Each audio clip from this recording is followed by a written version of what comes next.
Assalamualaikum warahmatullahi wabarakatuh. Halo teman-teman semuanya, selamat datang di vlog aku. Gimana nih kabarnya hari ini? Semoga teman-teman semua baik-baik aja ya. Nah, kali ini aku mau ajak kalian semua untuk ikutan perjalanan aku sebagai mahasiswi baru di Universitas Singapura Bangsa Karawang. Sambil cerita-cerita seru soal kuliah di program studi administrasi rumah sakit Fakultas Ilmu Kesehatan. Kita bakal kupas tuntas semuanya di sini. Stay tune ya, let's get started. Sebelum ke materi, pertama-tama aku bakal jelasin soal program studi yang aku tempuh saat ini terlebih dahulu. Jadi, programku ini adalah administrasi rumah sakit. Beberapa dari kalian pasti ada yang asing atau bahkan belum pernah dengar prodi ini sama sekali. Nah, kalian harus tahu, di Indonesia, prodi ini tuh satu-satunya di kampus negeri dengan gelar S1. Jadi, sejauh yang udah aku pelajari, prodiku ini mempelajari banyak hal yang berkaitan dengan rumah sakit. Nah, dimulai dari regulasi kesehatan. Kita belajar tentang aturan-aturan yang mengatur sektor kesehatan, baik dari pemerintah maupun lembaga internasional. Jadi, kamu akan tahu apa yang boleh dan nggak boleh dilakukan dalam mengelola layanan kesehatan. Ini penting agar kita bisa menjalankan rumah sakit sesuai dengan hukum yang berlaku. Lalu ada etika dan hukum kesehatan. Nah, mata kuliah ini tuh membahas tentang prinsip-prinsip moral dalam dunia kesehatan. Kita akan belajar tentang hak pasien, lalu tanggung jawab tenaga medis, dan bagaimana membuat keputusan yang tepat dalam situasi sulit. Jadi, kita bisa jadi profesional yang nggak cuma pinter, tapi juga tanggung jawab. Nah, terus ada kesehatan masyarakat. Di sini fokusnya lebih luas lagi, yaitu mempelajari tentang kesehatan komunitas. Kita akan mempelajari faktor-faktor yang mempengaruhi kesehatan masyarakat, seperti di lingkungan, perilaku, dan akses terhadap layanan kesehatan. Tujuannya apa sih? Tujuannya agar kita bisa membantu meningkatkan kesehatan secara keseluruhan di masyarakat. Terus, ada juga perilaku organisasi. Mata kuliah ini membahas tentang bagaimana orang berinteraksi dan berperilaku dalam sebuah organisasi, seperti di rumah sakit. Kita akan belajar tentang budaya organisasi, motivasi, dan kepemimpinan. Jadi, kamu bisa memahami cara memimpin tim dengan baik. Dan kemudian ada epidemiologi. Di sini, kita belajar tentang pola penyakit dan kesehatan di populasi. Kita akan mempelajari cara menganalisis data kesehatan untuk memahami faktor penyebab penyakit dan bagaimana cara mencegahnya. Dari pengalamanku, aku belajar soal bagaimana wabah tercipta dan solusinya seperti apa. Dan yang terakhir ada dasar-dasar manajemen di rumah sakit. Nah, ini yang akan aku bahas di vlogku kali ini. Kita belajar tentang berbagai aspek manajemen yang diperlukan untuk menjalankan rumah sakit. Mulai dari perencanaan, pengorganisasian, hingga pengendalian. Kamu akan mendapatkan bekal untuk jadi manajemen yang handal di dunia kesehatan. Nah, jadi apa aja sih yang udah aku pelajari di mata kuliah dasar-dasar manajemen ini? Yang pertama, apa sih manajemen itu?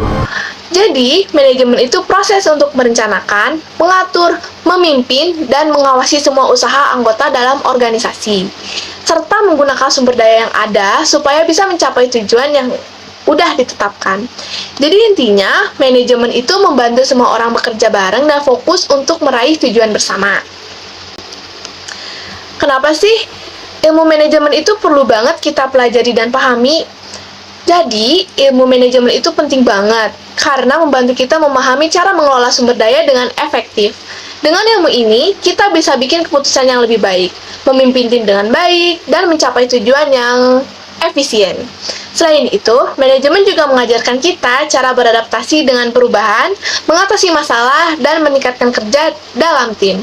Jadi, pemahaman tentang manajemen bikin kita siap menghadapi tantangan di dunia kerja.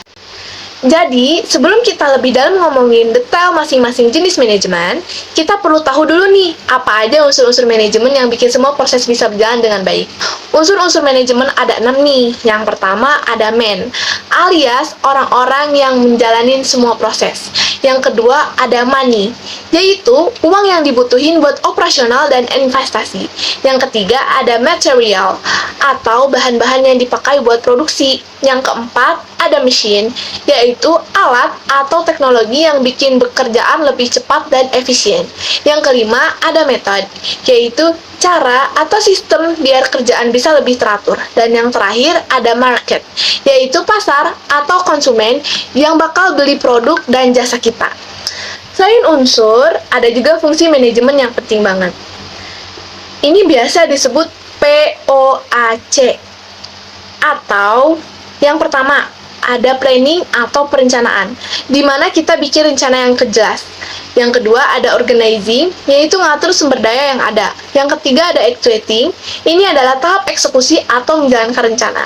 Dan yang terakhir ada controlling, kita cek hasilnya apa udah sesuai atau belum.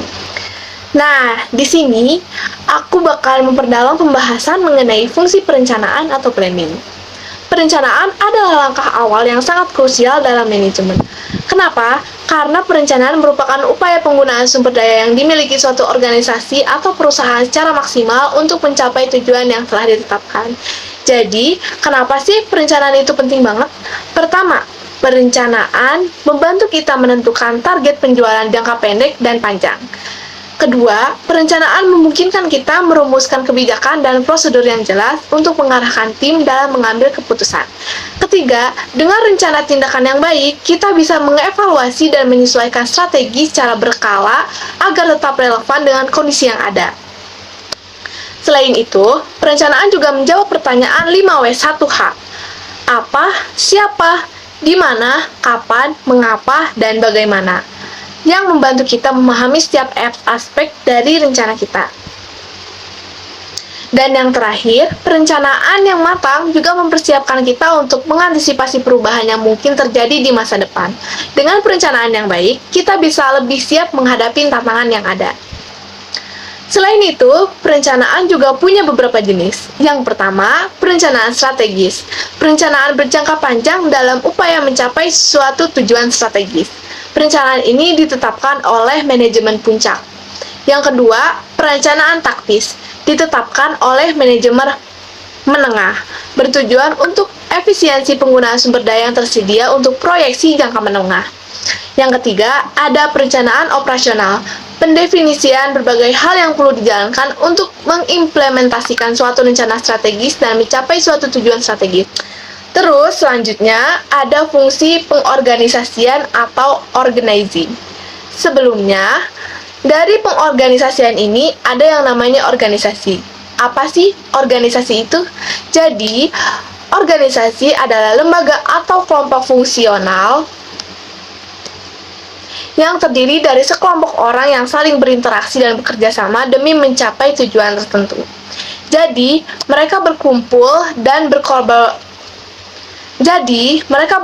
dan berkolaborasi untuk mewujudkan sesuatu yang lebih besar.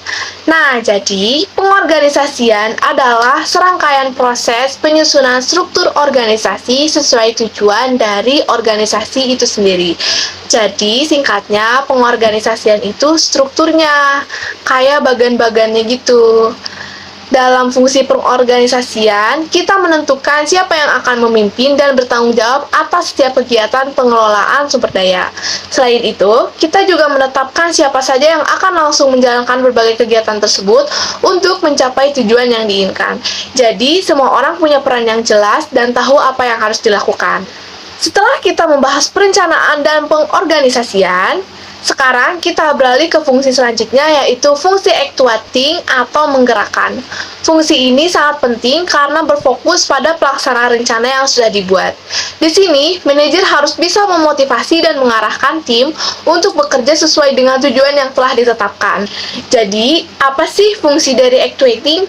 Pertama, untuk menciptakan iklim kerja yang efisien di antara staf agar mereka merasa nyaman dan semangat. Yang kedua, menggerakkan dilakukan secara persuasif, yaitu dengan memberi bujukan dan instruksi agar tim tahu apa yang harus dilakukan. Yang ketiga, penting untuk memastikan persiapan dan perencanaan dilakukan dengan baik oleh karyawan yang ditugasi supaya semua berjalan efektif. Intinya, activating adalah tentang memotivasi tim agar menjalankan rencana dengan maksimal. Setelah kita bahas fungsi-fungsi manajemen, sekarang kita masuk ke piramida kekuasaan dalam manajemen. Di sini bisa kita lihat ada 3 tingkatan utama. Ada low manager operasional, middle manager, dan top manager. Setiap tingkatan ini punya wilayah kerja dan membutuhkan keterampilan yang berbeda-beda. Di tingkatan paling atas, yaitu top manager, mereka butuh keterampilan konseptual untuk bisa merumuskan strategi dan visi perusahaan. Di tengah, yaitu middle manager, mereka perlu keterampilan kemanusiaan agar bisa memimpin tim dengan baik dan menjembatani komunikasi antara level bawah dan atas. Dan yang terakhir, ada low manager operasional. Keterampilan teknis sangat penting. Kenapa? Karena mereka yang langsung terlibat dalam operasional sehari-hari. Setiap tingkatan memiliki perannya masing-masing, dan keterampilan ini membantu mereka untuk menjalankan tugas dengan efektif. Semakin tinggi posisi seorang dalam suatu lingkaran manajemen, maka ia semakin dituntut untuk berpikir secara konseptual, strategis, dan makro. Sebaliknya, semakin rendah posisi seorang dalam lingkaran manajemen, maka semakin dituntut untuk berpikir secara operasional, teknis, dan mikro. Untuk menjadi manajer yang profesional, ada beberapa keterampilan penting yang harus dikuasai. Pertama, keterampilan bahasa untuk komunikasi yang jelas. Kedua, kepemimpinan agar bisa memotivasi tim. Yang ketiga, komunikasi yang efektif, baik lisan maupun tulisan. Yang keempat, pengelolaan sumber daya manusia untuk mengelola tim dengan baik. Dan yang terakhir, keterampilan digital agar bisa menggunakan teknologi dalam pekerjaan.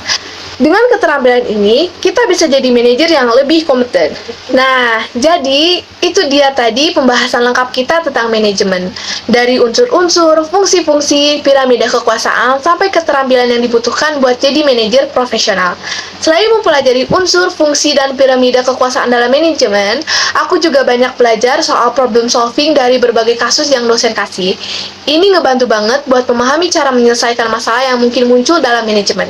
Semoga penjelasannya nggak cuma nambah wawasan, tapi juga bikin kalian lebih paham gimana pentingnya manajemen buat kesuksesan sebuah organisasi. Terima kasih banget udah mau nonton sampai akhir. Jangan lupa kalau ada yang mau ditanya atau dibahas lebih lanjut, boleh tulis di kolom komentar ya. Sebelum kita tutup, aku punya pantun dulu nih buat kalian. Jalan-jalan ke pasar lama, pulangnya bawa rambutan. Belajar manajemen bikin kita paham, biar karir makin mantap di masa depan. Yeay!